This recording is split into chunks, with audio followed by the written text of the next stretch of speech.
हाँ friends, एसआईसीटी education में आपका स्वागत है। दोस्तों, आपके लिए एक वीडियो लेकर आए हैं उन लोगों के लिए जो फॉर्म नीट का भर रहे हैं। नीट, जैसा कि आप जानते हैं, नीट का फॉर्म इसमें फिलअप किया जा रहा है, भरा जा रहा है।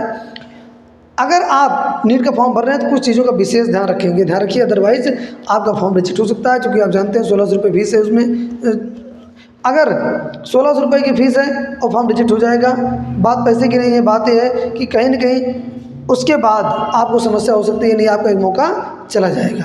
तो उस मौके को ना जाने दीजिए, उस मौके को ऐसा फॉर्म भरिए कि वो मौका आपके हाथ में रहे, ठीक है, वो मौका कहीं जाए ना। तो करना क्या है, हम कुछ चीज़ों को ध्यान क्या रखना है आपको, इस बात का विशेष ध्यान रखें। सबसे पहली बात तो ये कि जब भी फॉर्म भरिए एक बार क्रॉस चेक जरूर कर लीजिए पूरा सबमिट होने के बाद। यानी कहने का मतलब है नाम, पिता का नाम, माता का नाम, डेट ऑफ बर्थ, उसमें जब भर रहे हैं अगर आप, तो उसमें अपने हाई स्कूल के मार्कशीट के अनुसार भरें, जैसा कि आपके हाई स्कूल के मार्कशीट में लिखा हुआ है।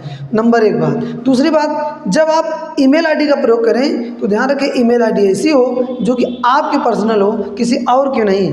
क्यों? क्योंकि अगर किसी दूसरे की होगी तो आप जानते हैं उसमें एक्टिवेशन लिंक, पासवर्ड उसमें जाता है तो दिक्कत हो सकती है बाद में। इसलिए मेल आईडी आपकी होनी चाहिए। एक चीज़ और बता दें आपको, जैसा कि आप जानते हैं फॉर्म भरने लगेंगे तो उसमें देखेंगे तो आधार का ऑप्शन नहीं आ रहा है, लेकिन फिलहाल उसमें एनी अदर ऑप्शन लिखा हुआ है कि एनी अदर आईडी लगा सकते हैं, यहाँ उसमें करके आप आधार लगा सकते हैं, लेकिन उसमें आधार का ऑप्शन नहीं। लेकिन एक बात और भी है, साथ साथ ध्यान रखिएगा कि आधार जरूरी भी है। अगर आधार नहीं है, जब फॉर्म पूरा फिलअप कर लेंगे अंतिम आधार ऑथेंटिकेट के लिए बोलेगा वो, अगर आधार आपके पास नहीं तो आधार अभी भी टाइम है, बनवा लीजिए, क्योंकि अभी टाइम है फॉर्म भरने में। तो आधार अगर आपके पास नहीं है तो आधार बनवा लीजिए, क्योंकि अब बिना आधार के आप फॉर्म नहीं भर पाएंगे। इस बात का विशेष ध्यान रखें आप। एक चीज़, पासवर्ड बनाते समय इस बात का विशेष ध्यान रखें, पासवर्ड किस तरीके का बनाएंगे आप। अगर पासवर्ड सही नहीं बनेगा तो भी फॉर्म नहीं बनेगा। एक कम से कम एक अपर केस होना चाहिए, एक लोअर केस होना चाहिए, एक नंबर होना चाहिए और एक सिंबल होना चाहिए। इतना मिलाकर ही एक स्ट्रॉन्ग पासवर्ड बनेगा, तभी नीट का फॉर्म भर पाएंगे आप। जैसे हम उदाहरण बताते हैं, मान लीजिए यस कैपिटल से ICT@123, यानी एक अपर केस हो गया, ये लोअर केस हो गया, सिंबल हो गया और ये नंबर हो गया। तो इतनी चीज़ें इसमें शामिल हैं, इतनी चीज़ें होनी चाहिए तभी पासवर्ड आपका कॉम्बिनेशन वो लेगा, अदरवाइज़ नहीं लेगा, ठीक है। इसलिए ध्यान रखिएगा कि जब भी वहाँ पर पासवर्ड बनाने की बात करता है उसमें साफ साफ इंस्ट्रक्शन लिखे हुए हैं, इन इंस्ट्रक्शंस का आपको पालन करना है। फ़ोटो की अगर हम बात करें तो ध्यान रखिएगा, फ़ोटो खिंचाते समय फ़ोटो आप खिंचाएंगे, 2 फोटो इसमें मांग रहा है। पहली बात जो है कि एक फ़ोटो पासपोर्ट साइज लगेगी, जिसके ऊपर आपका नाम और किस दिन फ़ोटो खींची गई है उसकी डेट पड़ी होनी चाहिए, नंबर एक बात। दूसरी, बड़ी फ़ोटो मांग रहा है, post card size. Post card size के मतलब 4x6, 4x6 की साइज़ होगी, 4x6 की उसमें फ़ोटो होगी। और ध्यान रखिएगा, ऐसे प्रिंटर से बना के फ़ोटो मत लगाइएगा, फ़ोटो अच्छी क्वालिटी की लैब वाली होनी चाहिए, अदरवाइज आपका फॉर्म रिजेक्ट हो सकता है। इस बात का विशेष ध्यान रखिए। फ़ोटो बनवाते समय प्रिंटर से मत बनाइएगा, हो सके तो उसे लैब से बनवाइएगा 4x6।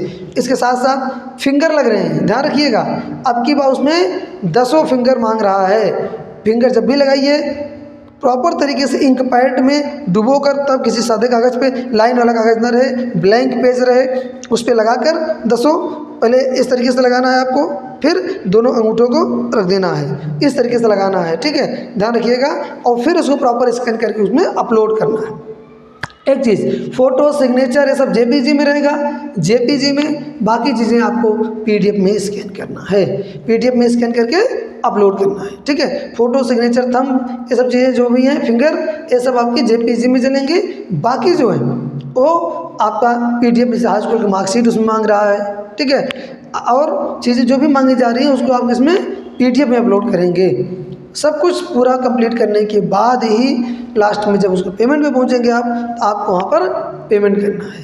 पेमेंट के बाद रिसीविंग जरूर लीजिएगा, क्योंकि ध्यान रखिएगा आपकी ईमेल आईडी जो है वो वेरिफिकेशन के लिए एक कोड भेजेगा, OTP भेजेगा, तो वहाँ से उसको वेरिफिकेशन भी करा रहा है ईमेल आईडी को। तो ईमेल आईडी अपनी पर्सनल यूज करिएगा, क्योंकि वहाँ पर आपका OTP आएगी, OTP वेरीफाई करना पड़ेगा। OTP जब तक वेरीफाई नहीं करेंगे आप, तब मान कर चलिए कि आप फॉर्म नहीं भर पाएंगे, बाद में कोई समस्या आ सकती है। दोस्तों, छोटी सी जानकारी थी, आपके लिए बड़ी हो सकती है। अच्छे से फॉर्म भरिए और नीट के उन विद्यार्थियों के लिए बहुत बहुत शुभकामनाएं जो फॉर्म भर रहे हैं और जो फॉर्म भरेंगे। बहुत बहुत धन्यवाद।